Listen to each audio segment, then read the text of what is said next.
for now. Internet has been acting stupid, so it is what it is. It's of midnight at some point.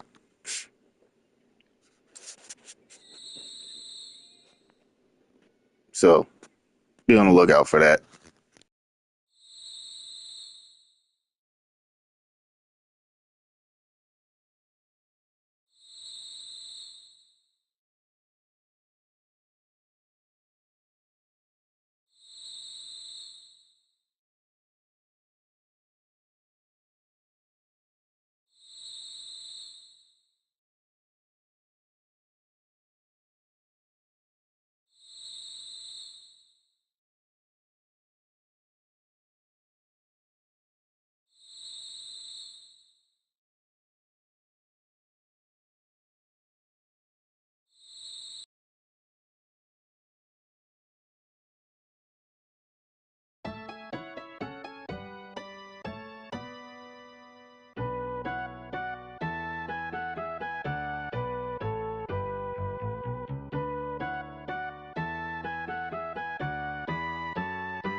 Alright, this is just gonna be another grind mission, so don't expect me to advance the story too much. I know I kinda did off stream.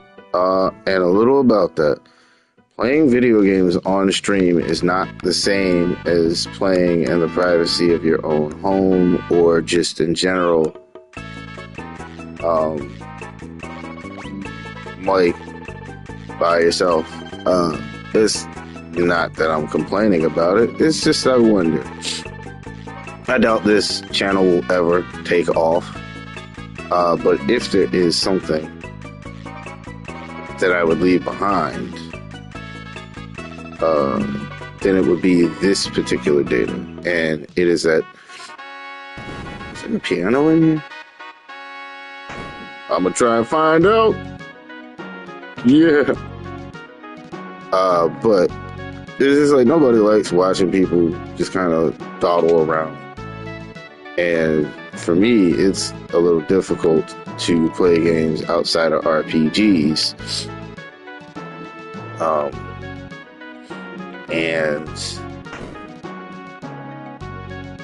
be able to concentrate heavily. Like I can't play a Devil May Cry.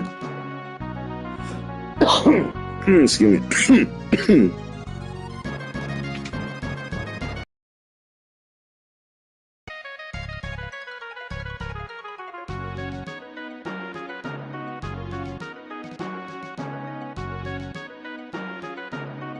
Like I can't play an action game like Devil May Cry.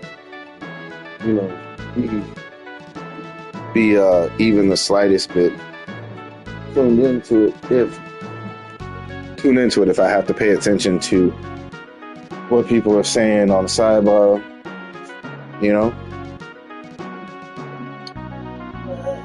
And although I have a big ass monitor, play video games on. What I don't like is having to like, I mean, it gets uncomfortable sitting close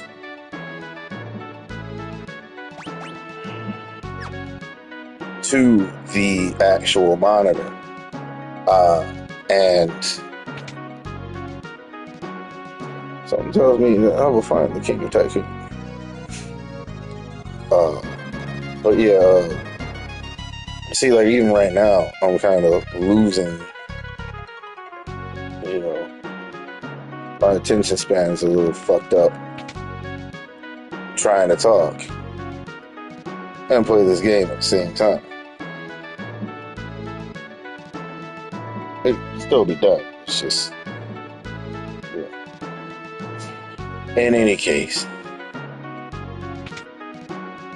you know, I haven't heard from in a long time. Foxy Games UK. Oh, why? Because of his deep velvety voice. Bro, Digital Foundry makes me sick. No.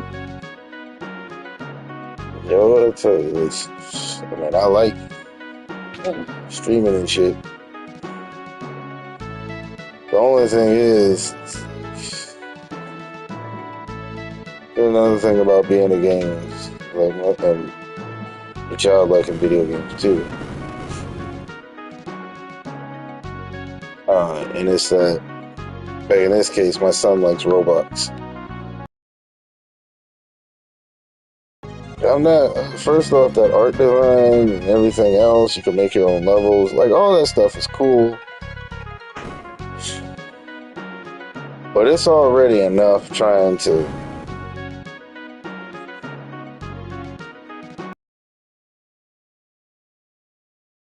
you know, online with any scallywags, you know. Like, I don't even let them use voice chat most of the time, unless there's nothing but children in voice chat. The second I hear somebody who sounds like their balls drop, I immediately get spooked and don't want him online. Like, that is just that's what it means to be a parent of, you know, who plays video games, of a child who plays video games. You know, it's a different kind of foresight that you gotta have. The other thing is the interactions that your children have with people and things on the internet is important. It's not just about getting children programming and fucking, you know, YouTube. That part is important too. I love the fact that my son can still watch Bob Ross and Mr. Rogers. But what I don't like is Daniel Tiger's badass. You know, and I'm glad Caillou's not on TV. Whoever the swear that particular band, I think I'll save for later. But fuck that kid. Like, seriously. Out of all the now don't get me wrong. In PB and J Otter, you had that one kid who was always like, sorry, my fault. I'm like, I'm too old for this shit. But my nieces are watching it, and it's like, now I didn't know it at the time, but that's like, imagine you're a parent, and there's that one kid that your child plays with or is friends with, or, you know, whatever the case, right? And this child always does something that just grinds your gears. You can't beat his ass because he's not your child. You can't lecture him because he's not, well, you could, but still not your kid. But at the same time, it's like the shit that this fucking kid did. I forgot what was he in Otter 2? I don't remember. That kid in PB&J Otter that was all like, sorry, my fault. Yeah. Now you start to remember every time when that kid says that, that's like the equivalent of, like, you know, just that one friend that you had that was always just, it almost seemed like they were clumsy on purpose. You know? Like, somehow this unassuming and unknowing kid finds a way to disrupt your peace by doing something stupid, annoying, infuriating, or just haphazard, you know? Like, okay, look, you're old enough to know better about more than a few things. Why do you feel the need to fuck with something or get close to something, knowing damn well you know what I mean? Going to a dude's garage and fucking touch something. Little nigga knows he's not supposed to be touching it. And just fucks everything up, you know? The only thing that boy has to say is sorry, my fault. Like, nigga, you knew you wasn't supposed to go in that man's garage.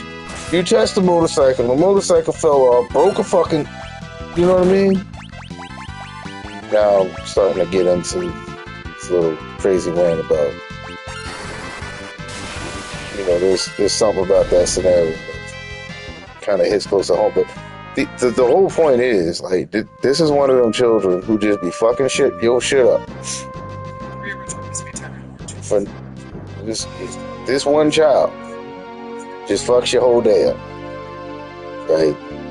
And the only thing you would like is for this child not to disrupt your peace. Let your child play with them because, you know, they're friends or whatever. But you hate that fucking kid.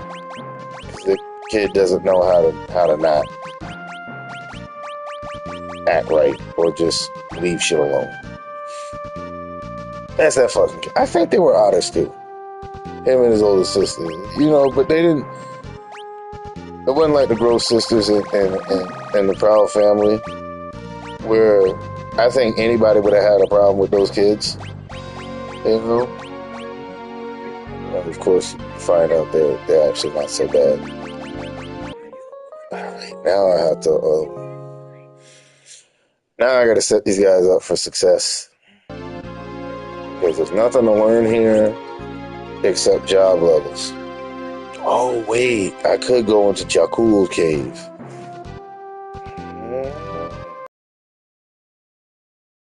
We're here. Jakul, we're here. Let me see how I feel about that. Jobs. Oh, wait. Abilities. Mug. He's got blue magic on, so Mug works. You don't need control. You need Mug.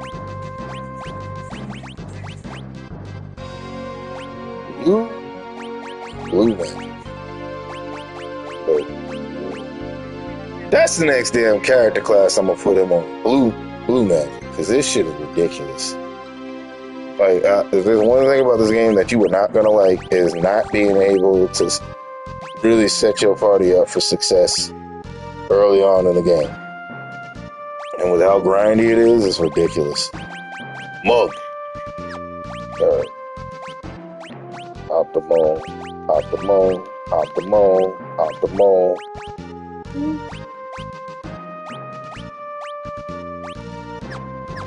And the crazy part is I have a ribbon, but can't nobody in the party equip it. It could if I turned him into a freelancer, but I'm not doing freelancer for none of these characters. And the crazy thing is, freelancer is by far the best way to go in this game. They're the most powerful character class, but beyond that, like, they're just more versatile. They could equip two different, all the other characters technically can equip two different job commands.